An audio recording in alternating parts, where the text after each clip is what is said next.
book. This book. This book. A few moments later.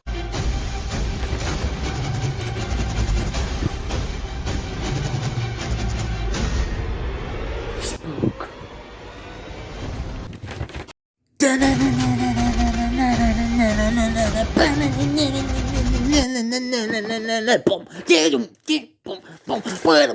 Hi, I am Zach, one half of Articulate Warbling, and today I am going to be reviewing Blood, Sweat and Chrome, the wild and true story of Mad Max Fury Road, written by Kyle Buchanan.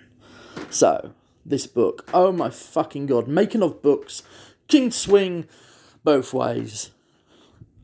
Meh, and yeah, you told me stuff I already knew.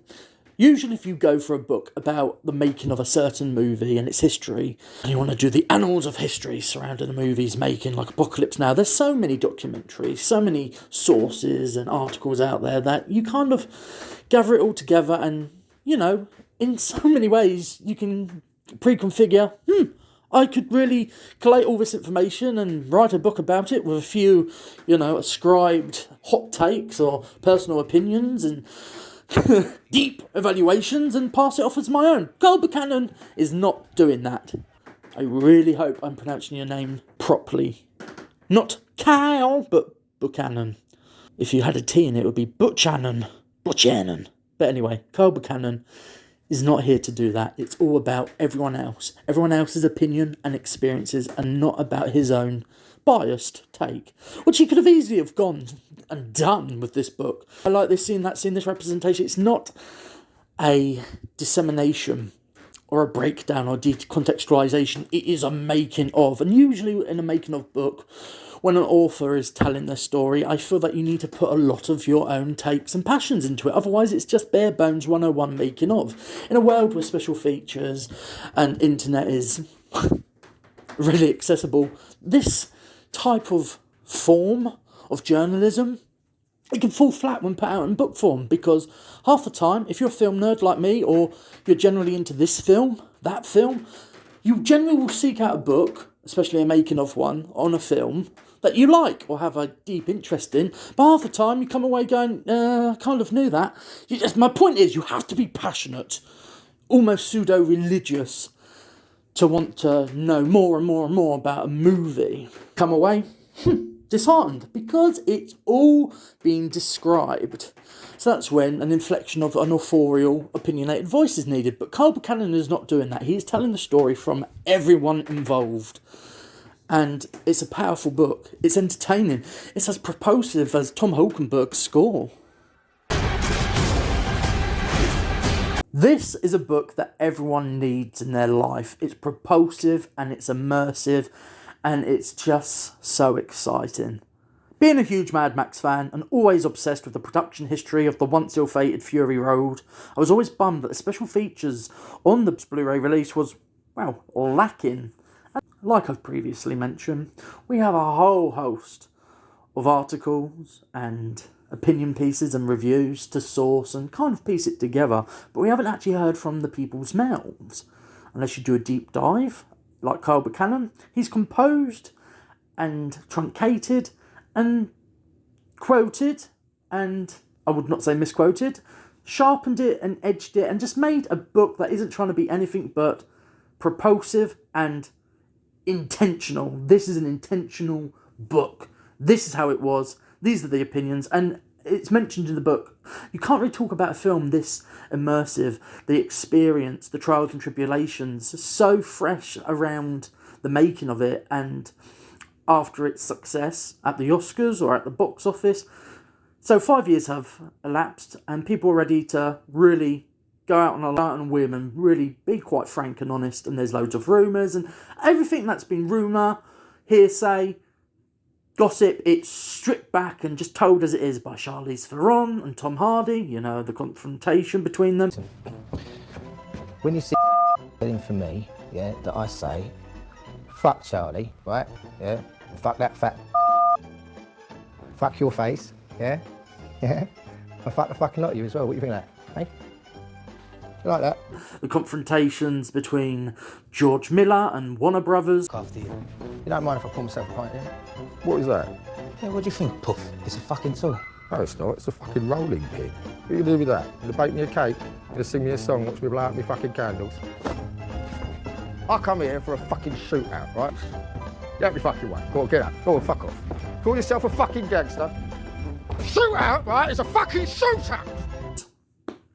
This book is full of such deep detail. It's immersive. It's almost experiential when reading these stories from the people that are there in the eye of the storm for almost 30 years alongside Miller.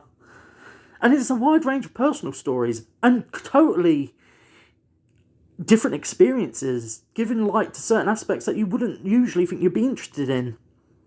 Aspects that I didn't even know, and this is a unique thing about this book and a making of novel about a certain property or piece or movie. It offers you insights that you've never read before, and those that you have, it peels back more layers.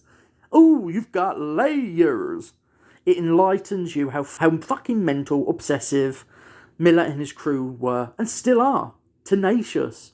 And Carl Buchanan's prose and handling and orchestration and editorial flourishes just shape it to be a really, really engrossing book. I smashed it in about a day, which overall isn't, about 12 hours. 12 hours of my time it took.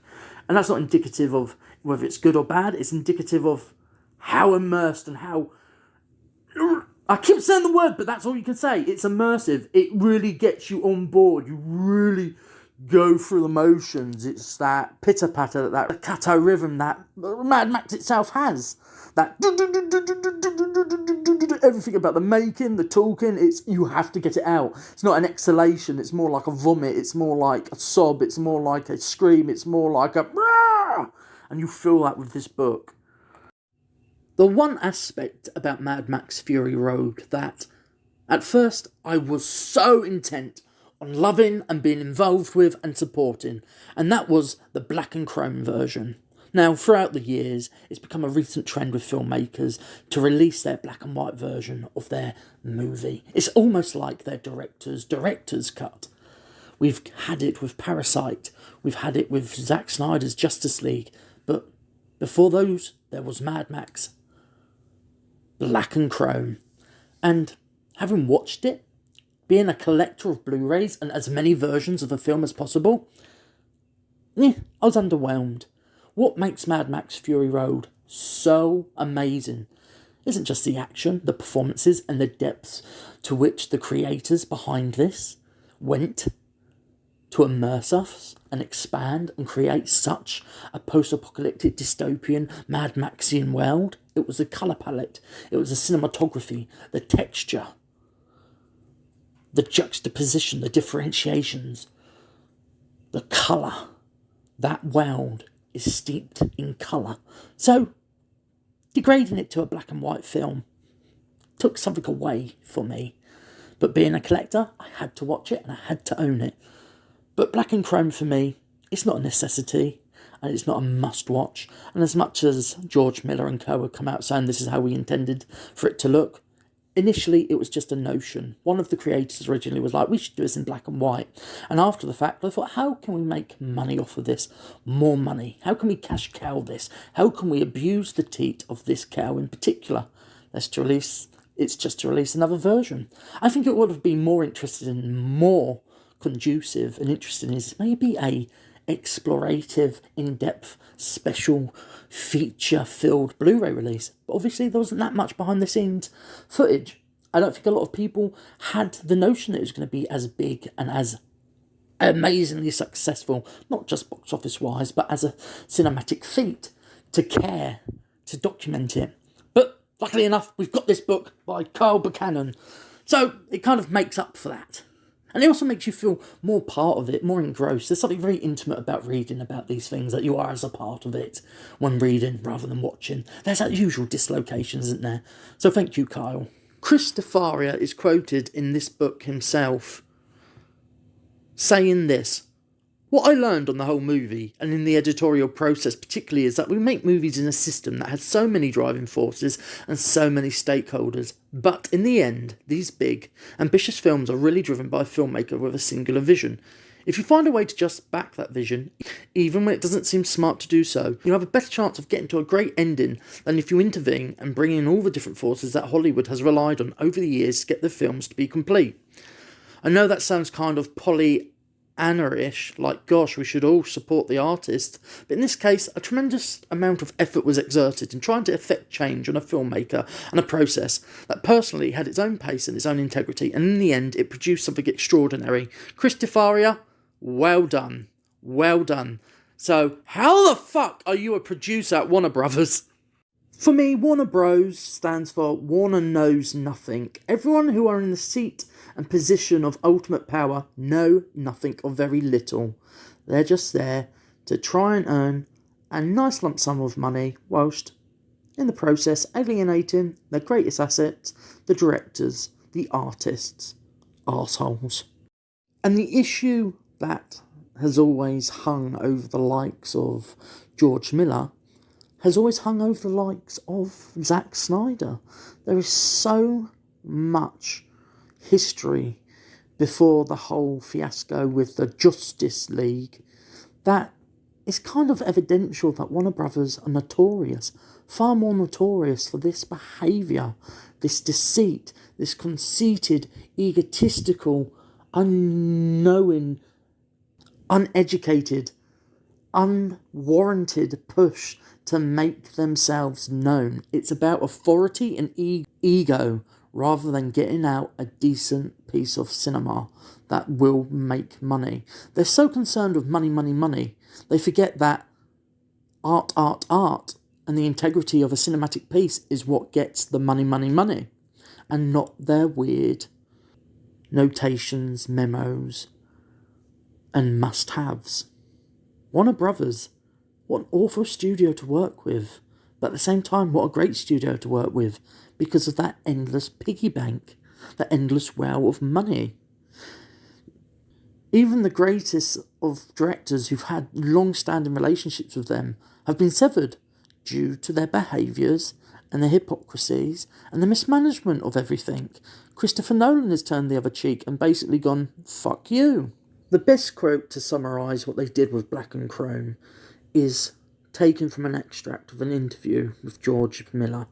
And this is him talking about the final battle, about Warner Brothers' shortened, truncated, PG-13 rated version of Mad Max Fury Road against the director's near-finished version. You've got to feel a sense of outrage against Immortan Joe that he's using women to milk them like cows, as a metaphor that the audience can grab onto, or he's taken that sense of, milking as much as he can, as many cows, and I think it's less to do with George Miller, more to do with Warner Brothers, like, hey, we can make more money off this, do you want to? And he's like, if it fares well in getting the sequels up and running, which has been a long, even more arduous process, considering that how many times he's proven himself against the higher-uppers and the higher echelons in Hollywood, particularly Warner Brothers. They still question him, and I think he sued them numerous times for basically stalling and halting production on Mad Max The Wasteland, or The Wastelands, and his Furiosa prequel, which has been pushed once again. For a studio that really wants to, get money and build a franchise, they really don't believe in the person who is the only one capable of doing it, which is George Miller. What a book! What a lovely book! So, with those tangents over, I give this novel 5 stars. It's highly recommended. It's interesting. Even if you're not interested in the film itself, it's a well-written, well-collated, well-edited, well-put-together piece of art in of itself. So yeah, read it. And after, it'll leave you just reacting like nuts. What a day! What a lovely day!